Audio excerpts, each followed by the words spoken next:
Major तूर के पास भी जाऊंगी। खबर यह है कि इजराइल से जंग को लेकर ईरानी सूत्रों से खबर आ रही है, रूस की अब तक की जो मदद है उससे खुश नहीं है रूसी राष्ट्रपति।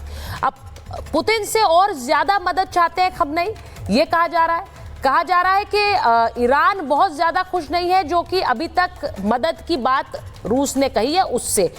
ईरान चाहता है कि और ज्यादा मदद करें पुतिन। अब इसका मतलब क्या है और ज्यादा मदद का मतलब क्या होगा, जरा अचल साहब से पूछ लेते हैं। अचल जी, अगर आप हमें बताएं और ज्यादा मदद इस प्रेजेंट सिचुएशन में क्या कर सकता है रूस। हम ये देख रहे हैं कि यूएनएससी में एक घेराबंदी चल रही है जिसमें पाकिस्तान भी है। सरप्राइजिंगली पाकिस्तान भी कह रहा है कि भाई इस युद्ध को बंद करवाइए, ये बहुत घातक है, इसमें सबको रुकना चाहिए। उसमें चीन भी है, उसमें रूस भी है, लेकिन और ज्यादा मदद क्या करेगा रूस?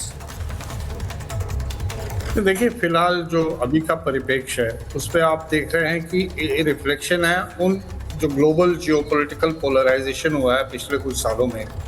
उसमें एक तरफ रशिया, चाइना, नॉर्थ कोरिया, कभी कभी पाकिस्तान और कुछ एक और देश हैं जो खुल के सामने आते हैं जब कभी परिस्थितियां बनती हैं, और वो मोस्टली एंटी। और दूसरी तरफ इस पोलराइजेशन के है so called western democracies led by America. हालांकि एक फर्क ये आया है कि पिछले कुछ सालों में वेस्टर्न डेमोक्रेसी के बीच में भी थोड़ी दरार आई है और अमेरिका और वेस्ट के बीच में भी वो समझने और वो अंडरस्टैंडिंग आज की तारीख में नहीं है जो शायद 2 या 4 साल पहले थी। अब इस परिप्रेक्ष्य में रशिया और चाइना का ईरान के साथ आना बहुत ही स्वाभाविक है। फिलहाल ये मॉरल और डिप्लोमेटिक और पॉलिटिकल सपोर्ट है। इससे पहले इनके जो व्यापारिक संबंध तो चल ही रहे हैं, और मटेरियल सपोर्ट की जहाँ तक बात है, क्या रशिया इस पोजीशन में है कि, या चाइना इस पोजीशन, रशिया खासतौर से इस पोजीशन में है कि वो उसको इक्विपमेंट, वेपन्स और ये सब चीज़ें सप्लाई कर पाए, क्योंकि ऑलरेडी रशिया की जो इन्वॉल्वमेंट और इंगेजमेंट यूक्रेन में है 3-3.5 साल से ज़्यादा हो गए हैं, और किसी भी डिसाइसिव डायरेक्शन में वो फिलहाल आती हुई दिखाई नहीं दे रही है। आप अगर ये बात कर रहे हैं न्यूक्लियर वेपन्स की, जो मेदवेदेव जो उनकी नेशनल सिक्योरिटी काउंसिल के डिप्टी चेयरमैन है और फॉर्मर प्रेसिडेंट भी रहे हैं, जितने जानकार लोग हैं ज्यादातर एक्सपर्ट्स ने इसको खारिज किया है जी, और खारिज इस तरह से किया है कि ये लॉजिस्टिकली पॉसिबल नहीं है, टेक्निकली भी पॉसिबल नहीं है, क्योंकि न्यूक्लियर बॉम्ब्स कोई कश्मीरी सेब तो है नहीं कि आप एक पेटी में डाल के उन्हें एक्सपोर्ट कर देंगे।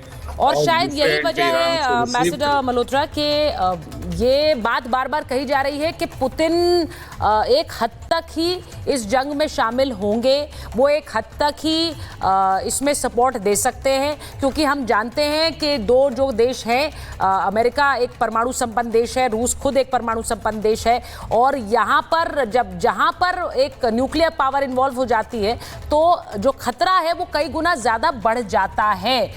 मैं एक बार जरा प्रोफेसर जमीर के पास वापस जाना चाह रही हूँ, मेजर तूर के पास पहले चली जाती हूँ, उसके बाद प्रोफेसर जमीर के पास जाऊंगी। मेजर तूर, मुझे जल्दी से जरा बताइए, यहाँ पर मेरे साथ प्रोफेसर जमीर हैं, वो ईरान से जुड़े हैं हमारे साथ, और वो ये कह रहे हैं कि परमाणु बम बनाने के बारे में एक तरह से हमने कभी, हमारी रिजीम ने नहीं कहा है कि हम परमाणु बम बनाना चाहते हैं, हम इसे मानवता के खिलाफ मानते हैं, और ये हम पर थोपा जा रहा है, ये हमें ये एक तरह से प्रिटेक्स्ट देकर बताया जा रहा है कि ईरान के ऊपर बमबारी करो।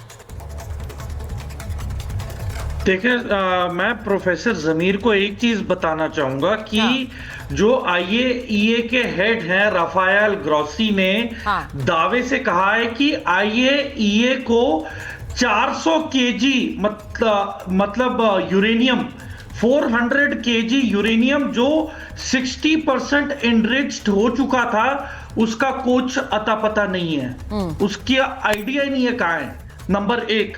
नंबर 2, अगर आपने ये न्यूक्लियर फैसिलिटीज बनानी ही थी for civil nuclear use for electricity, तो इतने सारे न्यूक्लियर प्लांट्स और लोकेशंस बनाने की क्या जरूरत पड़ गई आपको? 2। नंबर 3, 47 इयर्स हो गए हैं खमेनी जी को पावर में रहते हुए, हमास का अभी तक किसी ने नाम नहीं लिया, हुतियों का किसी ने नाम नहीं लिया, इस्लामिक जिहाद का किसी ने नाम नहीं लिया, हिजबुल्लाह का कोई नाम नहीं ले रहा, आईसिस का कोई नाम नहीं ले रहा।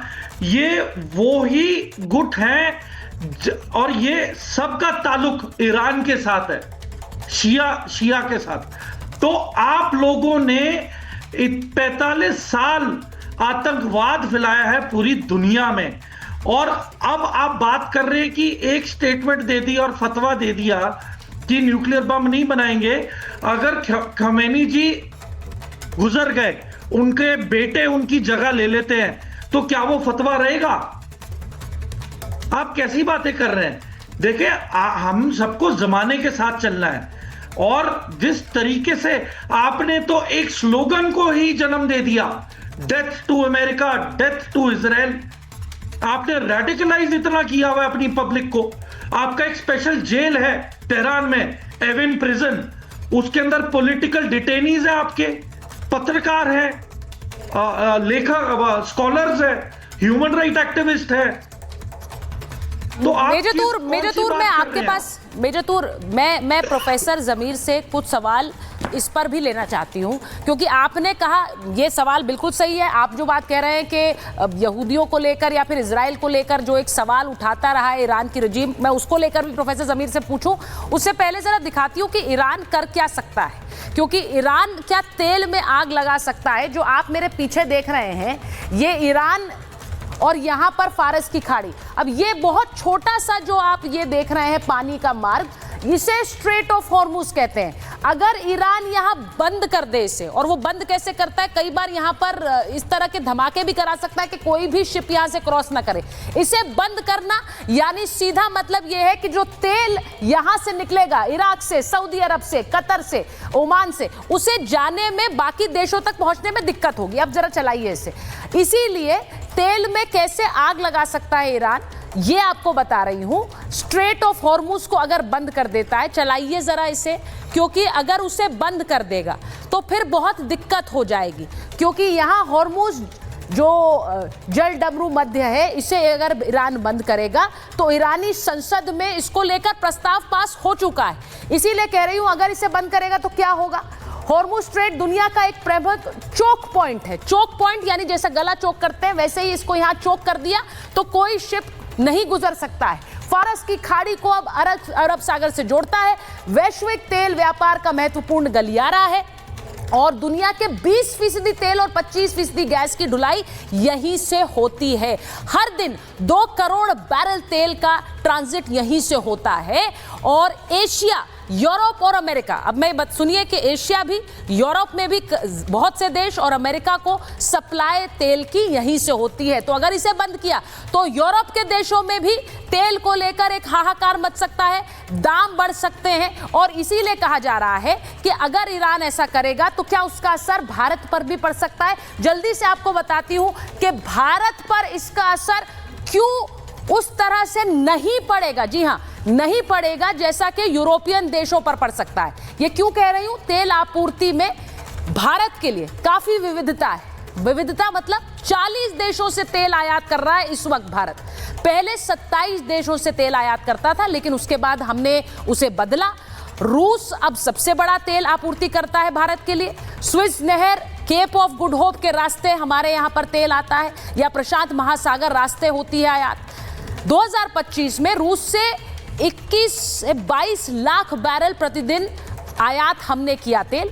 भारत एलएनजी कतर से भी आयात करता है तेल। इसी के साथ साथ कतर हॉर्मुज स्ट्रेट का इस्तेमाल नहीं करता है, जहां से हमारे पास तेल आता है। कतर हॉर्मुज स्ट्रेट का इस्तेमाल नहीं करता, इसीलिए अगर उसे चोक भी किया जाता है तो हमें उतनी दिक्कत नहीं होगी। तो भारत के लिए उस तरह की दिक्कत नहीं होगी, लेकिन यूरोपियन देशों को दिक्कत हो सकती है। इसी की बात मैं कह रही हूं। अब मैं जरा एक बार प्रोफेसर जमीर के पास जा रही हूं। प्रोफेसर जमीर, ईरान बहुत कुछ कर सकता है। ईरान इस वक्त बाकी दुनिया के देशों के लिए भी मुश्किल खड़ी कर सकता है, क्योंकि उस पर हमला हो रहा है, ये स्वाभाविक है।